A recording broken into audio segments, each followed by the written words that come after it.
Hello friends, आज इस video के अंदर अपन पॉलीमर लेसन का एक टॉपिक रबर की बात करेंगे।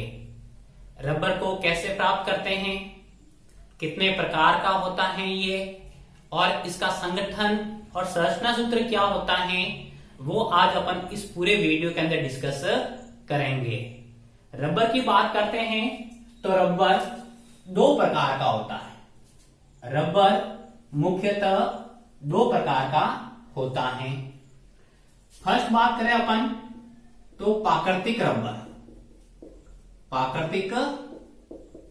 रबर, और सेकंड की बात करें अपन तो संश्लेषित रबर।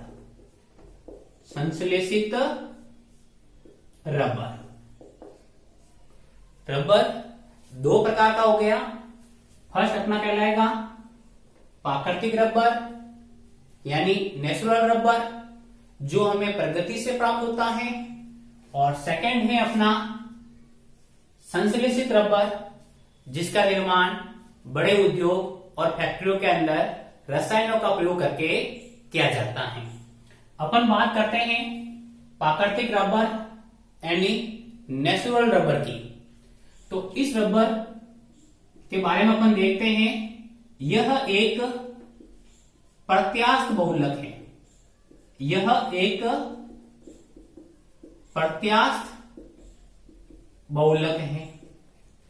रबर की बात करते हैं तो यह एक कैसा बहुलक है? प्रत्यास्थ बहुलक है। प्राकृतिक रबर को रबर के पेड़ हेविया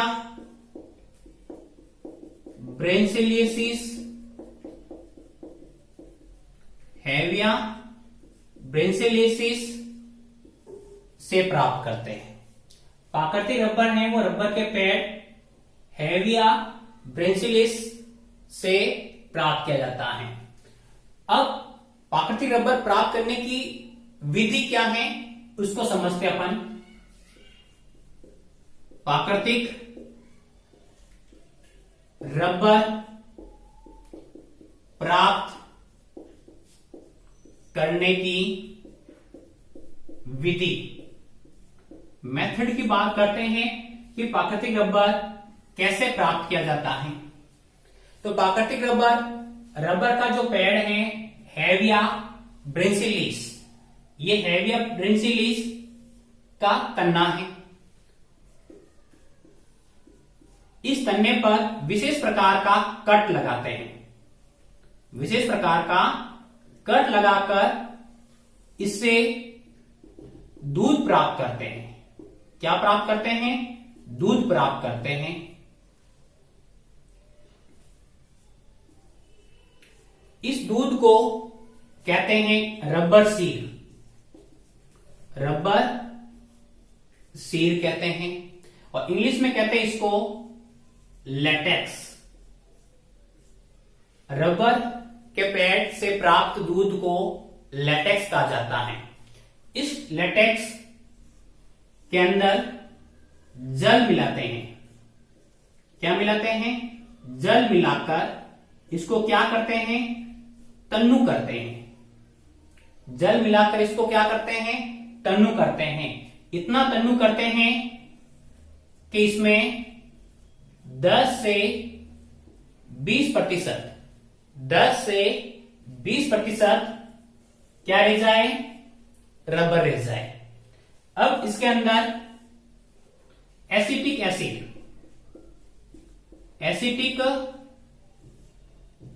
एसिड डालते हैं, जिससे रबर स्कंदित हो जाता है। रबर क्या हो जाता है? स्कंदित हो जाता है। स्कंदित होने के बाद रबर के जो कॉलैडी कण वो अवशेपित हो जाते हैं।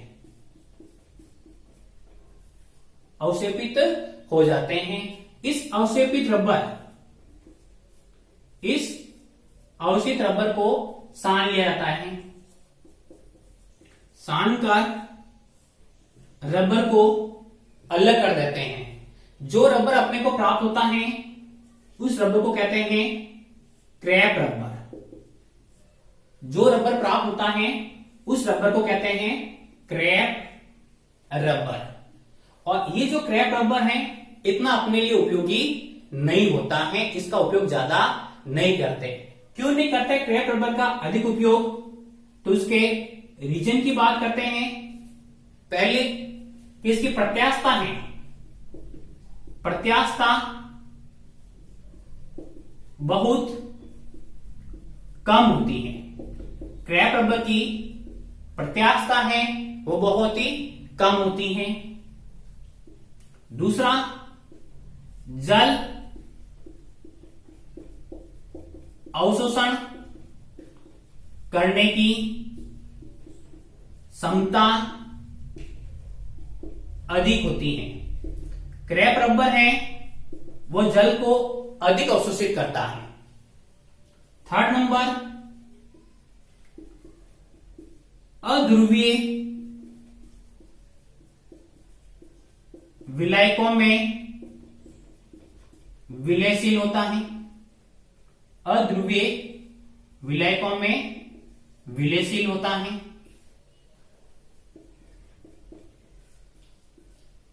और 4 नंबर पॉइंट की बात करते हैं अपन, तो ये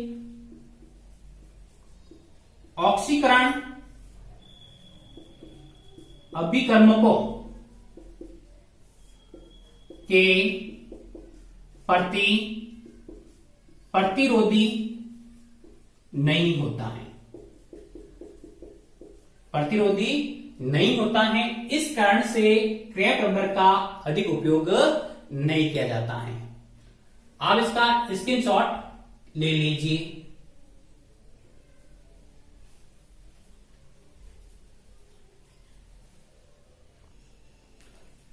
अब बात करते हैं अपन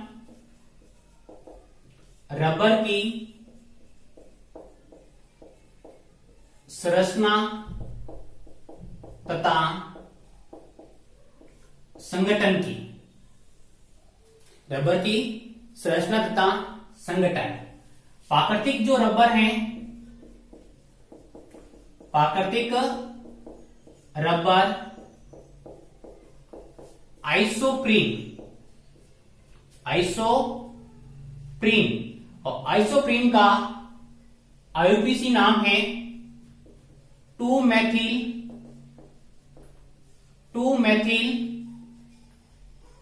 1,3-ब्यूटाडाइईन का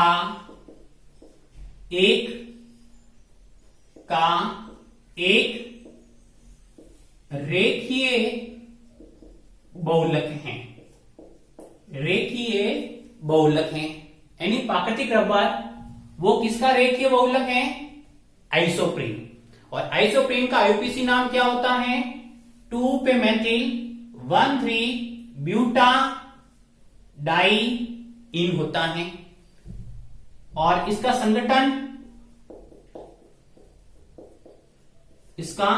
संगठन C5H8 और N होता है। ये इसका संगठन होता है। अब बात करते हैं अपन आइसोप्रीन। तो आइसोप्रीन का सूत्र लिखते हैं अपन, तो 2-मेथिल 1,3-ब्यूटाडाइईन को लिखना अपने को। तो पहले अपन लिखते हैं ब्यूट। ब्यूट का कितने कार्बन? 4 कार्बन। तो अपन ने ब्यूट का 4 कार्बन लिख दिए अपन ने। फिर ये कह रहा है डाइईन। इन कितने हैं? 2 हैं। और इनकी पोजीशन कहां बता रहा है ये? 1 और 3 पे। तो अपन ने 1, 2, 3 और 4, यानी एक तो अपने को 1 पे लगाना है और दूसरा कहां लगाना है? 3 पे लगाना है।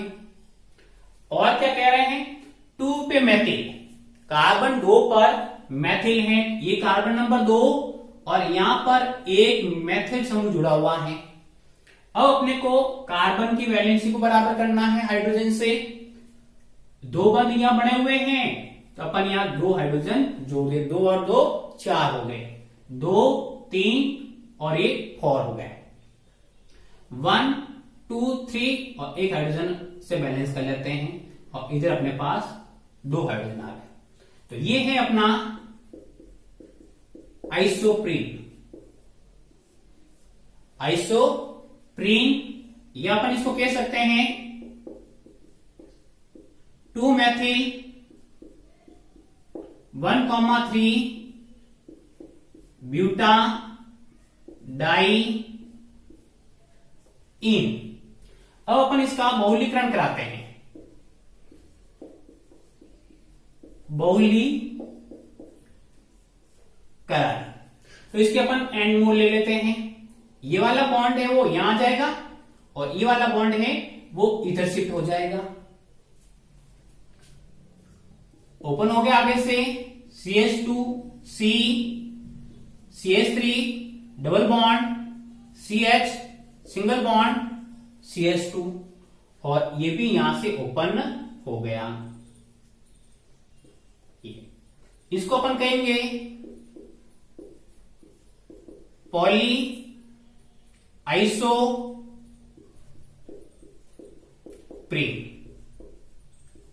और पॉली आइसोप्रीन ही अपना कौन सा रबर होता है? प्राकृतिक रबर होता है। अब अपन ने देखा कि जो पॉली आइसोप्रीन है इसके 2 समवेत संभव है। 2 इकाइयां कह सकते अपन। आइसोप्रीन के इकाइयों के 1/4 योग से 2 समावयवी शीश व ट्रांस रूप बनते हैं।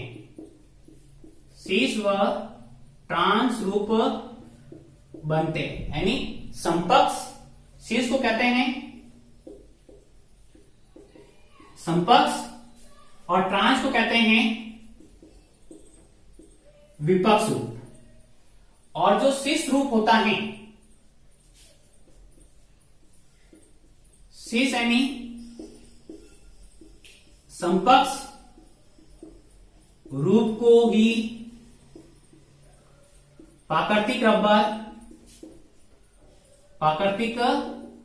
रबर कहते हैं।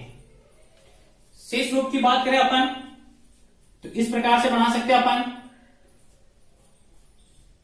यहां से जुड़ा हुआ अपना ये CH2, तो अपन ने इधर CH2 बना दिया, इधर अपना मेथिल समूह, फिर इधर CH2 और इधर अपना हाइड्रोजन और ये आगे से ओपन हो जाएगा। इधर से वापस CH2 C CH3 double bond C, ऊपर की तरफ हाइड्रोजन और नीचे की तरफ CH2 हो गया। वापस आ गए ये, इस तरह से बॉन्ड हो जाएगा CH2 C CH3 double bond C, ऊपर की तरफ CH2 और नीचे की तरफ हाइड्रोजन और ये आगे से ये जो रूप प्राप्त हुआ है अपने को, इसको कहते हैं शीश। और शीश वाले ही अपना कौन सा रूप कहलाता है, जिसको अपन कहते हैं प्राकृतिक रबर। प्राकृतिक रबर, आप इसका स्क्रीनशॉट ले लीजिए।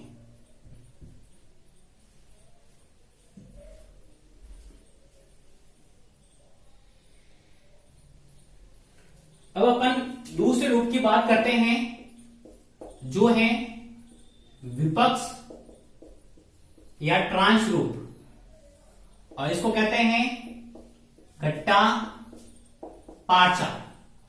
घट्टा पारसा रूप की बात करते हैं जो आइसोप्रीन इकाइयों का विपक्ष रूप होता है। CH2 C और CH3 डबल बॉन्ड, और यहां से अपना हाइड्रोजन और इधर आ जाएगा अपना CH2। यानी ये दोनों CH2 हैं समान, वो विपरीत हो तो विपरीत हो तो विपक्ष, और जबकि सेम साइड के अंदर हो तो वो रूप कौन सा कहलाता है? समकक्ष रूप कहलाता है।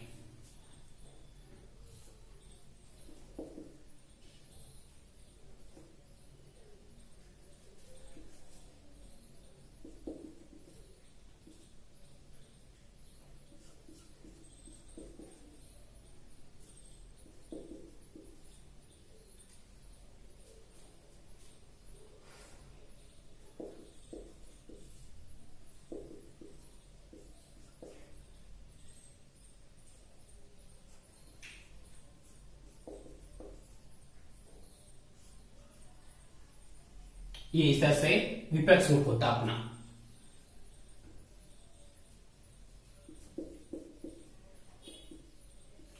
विपक्ष ट्रांस पॉली आइसोप्रीन, और जिसको अपन कहते हैं गट्टा पारछा।